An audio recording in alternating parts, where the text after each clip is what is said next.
Hey guys, welcome back to Total Tactics Football. So today we have a little bit more of a fun video. It's going to be actually looking at the kind of teams we have available, from some of our followers and some people who've been kind of interacting with us on social media on Twitter and Facebook. And, we asked for your teams and we got some very interesting teams today that I'll be kind of rating today and kind of discussing. I think just to start off with, I thought this was the craziest team that I saw, to be honest. It was FPL 5-3-2's team. And just like his name, he's gone for a 5-3-2 structure. He's 0.5 in the bank in this team. And he's actually going to, I think he's set to kind of triple captain Salah, which, is very ambitious. But once again, I mean, I don't think you can really go wrong, arguably, with starting the season with Salah triple captain. Of course, a little bit of historical bias there, but completely understand. I think the weird thing about this team, in my opinion, is just the double up with the Man City players. I think that's the only kind of clear glaring weakness in my team. If you really are interested in this 5-3-2 approach, I completely understand you're completely going against the grain here. But I think then you're taking too many risks in one in terms of, yes, you can go 5-3-2, but why kind of play with a Man City player? I can understand having Ward-Prowse coming from the bench if you're playing a 5-3-2, but I still think that's a lot of money to be sitting on the bench. And we'll discuss Ward-Prowse in a second, but I do think Foden could potentially be upgraded to at least a player who's a bit more nailed on in Man City, perhaps Mahrez coming in from the right. And I think that would be the upgrade to go, because I think Cancelo makes sense to start the season because Walker had such a kind of tough run in the Euros, and he definitely deserves some rest, and he probably will get that rest. Schmeichel, I think, is the second question mark, in my opinion, for this team, and probably the only question mark after that.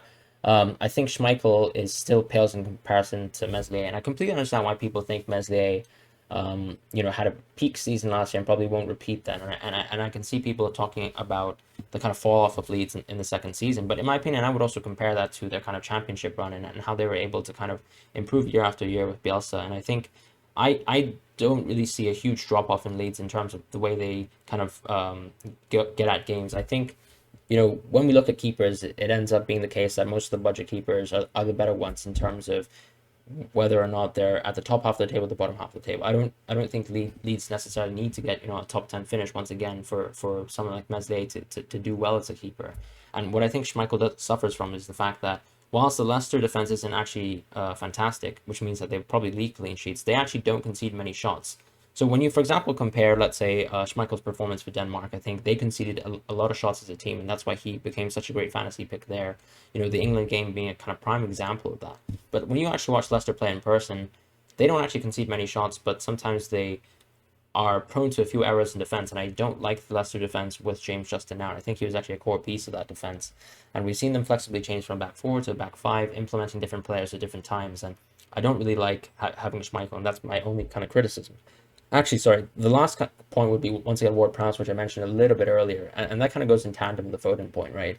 I just think Rafinha is 100% the best 6.5 option. Yes, everyone's going for him, but at the same time, I think there doesn't need to be a reason to kind of go against the grain at this point. I think, obviously, you've neglected Shaw, which is totally fine, but I think you have to kind of do it with reason, right? I think it makes sense to go for Rafinha. I think his underlying stats are too good, and he is kind of nailed on in that team regardless, whereas Ward-Prowse is someone who gets a lot of points from set pieces and less so from open play. And I think you can't expect Ward-Prowse to have, once again, another fantastic season based off of set pieces. So for that reason, I would say, Barnes makes sense, Salah makes sense. Maybe look at Foden, maybe perhaps downsize or upgrade Foden and then downsize Ward-Prowse if you want to go for a 5-3-2 structure, because I think otherwise you're leaving a little bit too much points on the bench. But otherwise, I think it's a very interesting team. I'm not so sure about Perica myself, but otherwise, best of luck with his team.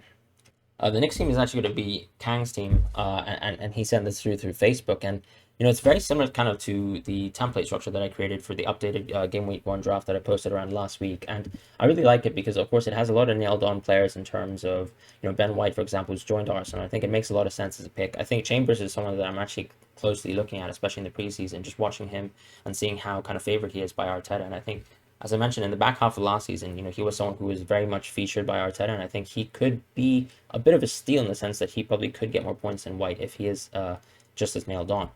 But I can completely understand going for a bit of safety there with Ben White. I think with Sanchez, of course, there's a little bit of injury news. I'm not exactly sure what's going on there, but it could be interesting to actually start the season, with perhaps Steele on your bench, just so that you can kind of cover the injury situation there. I think with Mankiel, you could probably replace him with Bamidele, because I've been following the preseason lately, and I do think he probably has more chances to start, whereas Mankilo is probably a little bit more someone who's kind of out of the Newcastle 11, even with injuries coming in. So for me, the rest of your team makes a lot of sense. It's very similar to the structure that I kind of proposed, where you need to keep and have a West Ham attacker because they've shown to be a very promising attack, and I think they've kind of started the preseason extremely hot, and I still think that they'll carry on that kind of form into the season. To be honest, even with Lingard coming out. Of course, you've chosen the talisman player from West Ham, and it makes sense to go Antonio. And I completely understand the kind of downgrades that you've made to satisfy that. I can understand dropping Shaw because I think Digne has a bit more potential this season under Benitez, and for that reason, I actually like this team. I've thought about trying to put Antonio in my team, and of course, I've always been contemplating about Soufal and Shaw because Soufal is such good value for money that he sometimes tempts me to go for a four at the back to go for him. But otherwise, I think this is a lovely team, and best of luck this season. All right, and the next team is going to be Reiss's team. Reiss sent this through with Twitter, and I think just like we were talking about with Sanchez and Steele, he's kind of operated with that approach.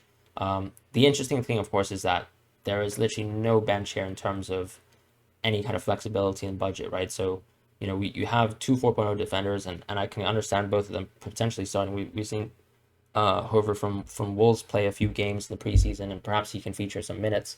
But I think the priority, of course, is going to be Bamidele, who's going to be on your bench and can come in and probably start. And then you have Brownhill, of course, who seems to be featuring quite a bit in preseason too.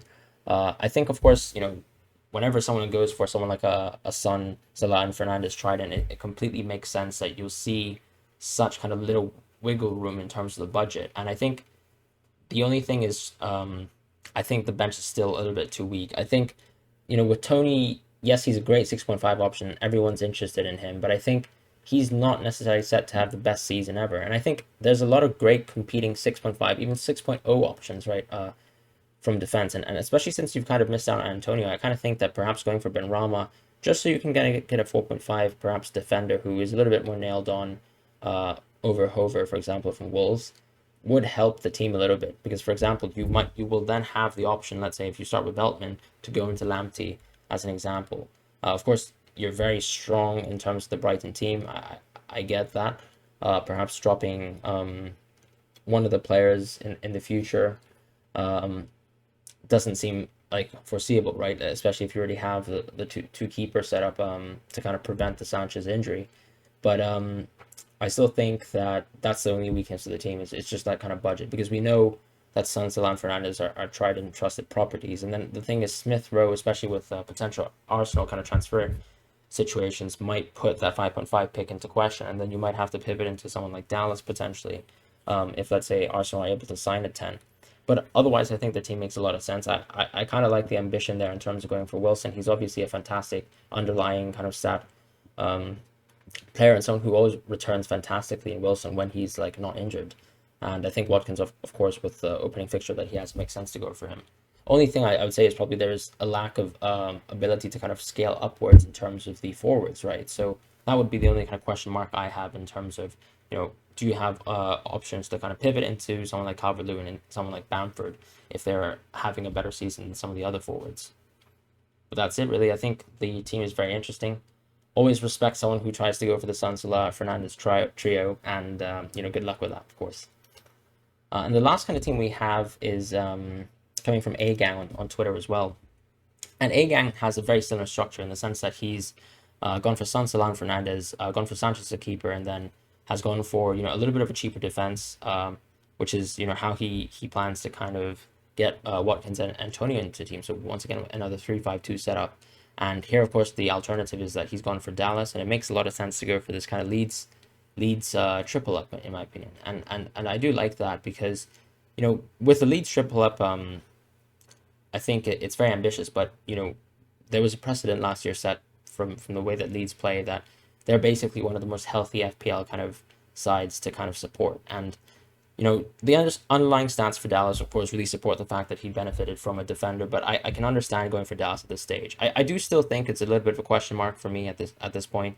I think Harrison's a fantastic option, and Bamford also is a fantastic option, and this is one of the limits of the team, right? With the specific price ranges of some players where you don't have, let's say, an 8.0 forward or a 6.0 player to kind of downgrade into Dallas, that is the kind of budget and flexibility. I think that is probably the only question mark of the team. But you could argue that the sacrifice is extremely worthwhile because you're having a top player like Son, who's a larger premium possibly than anyone else in the league.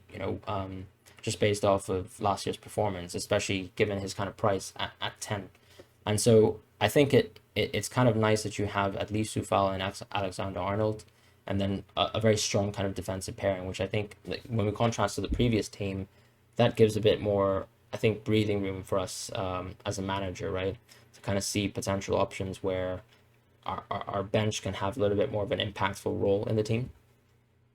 Other than that, I think, perhaps just once again considering Emil Smith Rowe, just so that you have that flexibility to move around some pieces to get into leads, and go for some other priority options. Because, for example, I can see potentially, let's say, us downgrading Antonio in the future, and then us wanting to go for another Leeds player, but we don't necessarily want to be, I think, jammed with Dallas at this point in the season.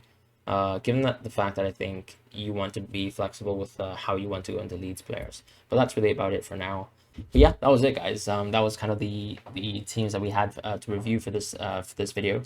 I think very interesting teams that we've had so far. Very kind of contrasting philosophies. Some that kind of very intense value-based approaches, such as FPL 5-3-2s, where you have a little bit more flexibility around the team in terms of going for a stronger bench and having like true bench assets that actually can pop off.